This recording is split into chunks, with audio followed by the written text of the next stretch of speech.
అనవసరమైంది అసలు ఉండదు. ఎందుకంటే నేను ఇదే నన్ను పెట్టుకుంటారు, అరే మనోడి దగ్గర పోతే ఇట్లా చేసేది.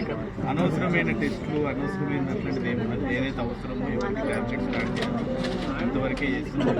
వచ్చింది కదా అని చెప్పి రాజశేఖర్ ఏంటంటే అవసరమైనంత వరకే. మళ్ళీ మేమందరం ఇక్కడ ఉండి పెరిగిన వాళ్ళమే కాబట్టి మాకు బ్యాడ్